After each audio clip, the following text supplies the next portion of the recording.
It's years. So, having gone from not riding one Italian bike ever, I'm doing like 2 in about 4 days. The MV Augusta 4 on the track to yesterday, and check this out. Ducati Monster 1100, and here we are at Ducati in Coventry. A place that I'd not been to before, and there's a very good reason for that, because if I did, I would have no money left, I'd have no house, I'd have no nothing, because I would spend everything I own in there. Oh my god, they've got pretty much every Ducati under the sun here. It's like the central servicing area for Ducatis in the country and all the press fleet. So, what do you know about the Monster? Well, I remember when this first came in, what was it, early 90s, they had the 600 Monster and the 900 Monster, because a bloke at the end of my road had one, and the noise it made was unbelievable. It was kind of like the original Italian naked torque machine, I suppose to describe it. It's a naked bike. Now that they do the Street Fighter, this is kind of, I wouldn't say it's going towards the Tourer, but it's not as much powerful as it was. Obviously the Street Fighter is the one that, like you had the old Monster S4 with the foggy superbike engine. This has an 1100 V-twin, okay, same drive, new exhaust system at the back, which some people say I don't like, but I'm quite liking the look of. It's quite narrow, it's supposed to be nimble, brand new set of tyres on this, is brand new, this is the 010 model, 010? The 10 model. It's got ABS fitted as well. So, what does it retail at 9,995 I believe for this, under 10 grand. We're looking at a naked sports bike really, but also one that can be used hopefully on a daily basis. It's quite well renowned for having quite a flat torque band and quite a flat power band. To be honest with you, I've been wanting to ride one of these since I was a kid. It's always been a fantasy, not only to get a Ducati but a Monster. I'm going to jump on this Monster 1100, we'll do like the half-hour journey home, and I'll let you know what I think. But for first impressions, bring it on, because look, it's sunny! Oh my goodness, that is one pretty bike. New Ducati Monster 1100, not the S, this is the standard, with the ABS, 10 model, just ridden home in Coventry. My first ever Ducati, it's like a boyhood dream come true. First thing I'm going to do, I'm going to turn this off in a bit actually, is show you how noisy it is, because probably most people that have got Ducati Monsters, or like me, have always wanted one, was turned on by the fact that it makes one of the best rackets ever. That V-twin, it's industrial sounding, it's evil, it's, oh, and with this, look, I love the way with the steel frame exposed on the chassis, it makes it sound more industrial. But are you ready for this twin, okay? That is loud. While I've still got the ignition on, I'll show you the layout. You've got really simple rev counter. You've got multi-set computer at the bottom here at the moment with trip on, all the different things that you can have set, and your speed counter. That's it, man. It is naked. It is stripped down. I'm going to turn it off now. Whew. And it is great. I'm not going to lie, when I first got this, I was almost, well, not disappointed before I even started up, purely because, obviously, the Monster S4 is the one, or the S4RS, which is the one that used to have the superbike engine in. Now that they make the Street Fighter, this has actually still got the torque and everything, but a little bit more of a practical bike. Now, first impressions, let's start with the looks. I've seen pictures of this and didn't think it looked that spectacular. The old, more bulbous shaped, I liked.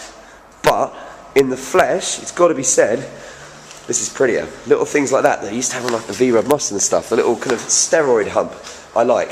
Exposed steel chassis is beautiful. Those exhausts, it actually makes sense having them tucked up under here, because look how narrow it allows you to have that centre part of the bike, which means you can really grip around that big tank with your legs, and you can get really comfortable. Back tyre, not overly huge, with a single swing arm there, it just seems to work. These are brand new tyres obviously that I've got on it, so I'm taking it a little bit careful. Nice bit of exposed suspension there on the swing arm.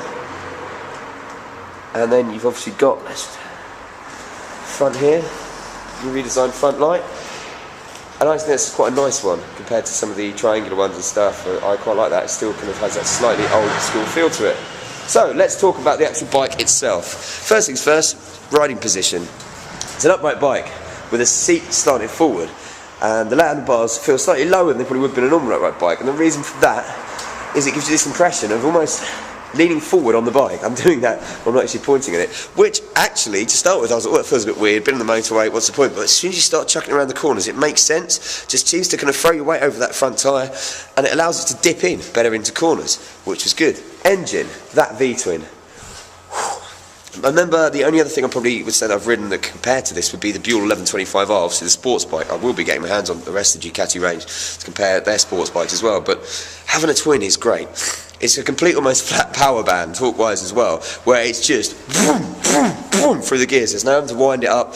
Instant power, instant torque. That's why twins a lot of people love. You get on them, it's so different for a 4-cylinder, which feels so much more refined and smoother and come up. For instance, I'm going to be riding the Ducati next few days and be back on the Bandit, and it will be a big shock to the system because the Bandit, being a 650 4-cylinder, will be a lot smoother than this. This feel of the power just comes in one big lump. Now, like a lot of twins, as I say, that can feel a bit jerky to start with if you're used to riding 4-cylinder, but personally, I love it because it really is, to me, almost take you back to that real manly ugh noise that a bike should make, and the power delivered in a way that it should be, you know, in just big lumps, hands of it. And yeah, as I say, it can feel a bit lumpy sometimes. That you get a lot of power than a brake in that, but once it's warmed up, it's beautiful. Brakes, really impressed with these actually. As I say, my first time with Ducati, this is pretty much everything is new to me, but I didn't expect it to ride as well as it did. Is it me being stupid? I thought it would be a Ducati, like, brilliant bike, not very manageable and quite hard to ride, but a lot of fun. It's ticking all the fun boxes, but it's actually surprised me as much that riding it over here, it handled really well. You could really tuck it into things, and it seemed quite practical. But obviously, I've only just had my first impressions. Brakes were really good. I had to grab a handful for a few occasions coming back.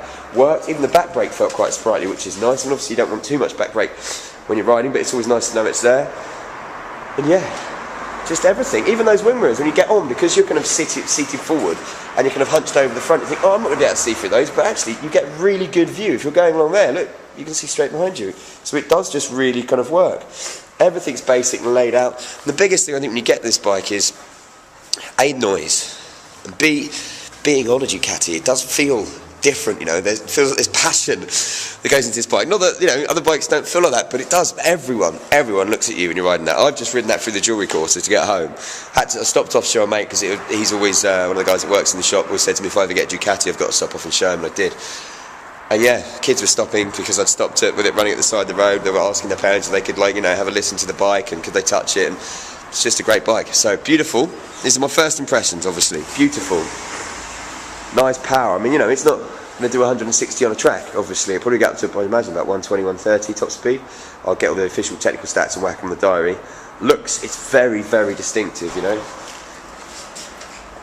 It really does. That rounded kind of shape on the petrol tanks, it comes down, but narrow in the middle, as I say, gives you a lovely little grip position on your legs. It performs, you know, it's a twin. It's just going to have you just talk through the eyeballs, which it does beautifully. It handles well, it brakes well. So first impressions from a quick 40-minute ride round, not bad. It'll be interesting to see what I think of it as the week goes on. As I say, I'm going to spend the next few days. What day is it today? Today's Tuesday, so I will be on this Wednesday, Thursday, Friday this week. And then I will be taking it back to Ducati next week and getting something else. Then I'm going to spend a few days on the Bandit, and then I'm going to get that Hornet back to street bike at some point this week as well. I think that'll be Wednesday. So yeah, tomorrow day solely on Ducati. Wednesday I'll spend a day on the Hornet. Thursday, Friday Ducati, and then next week I'll be looking at getting on the Bandit. Does it get much better than that, hey? What a good way to spend the day. And obviously today saw the first day of spring. It was sunny out, still quite cold, but it felt great to be on a bike and nice weather to be riding a Ducati. So until next time, my friends, ride safe.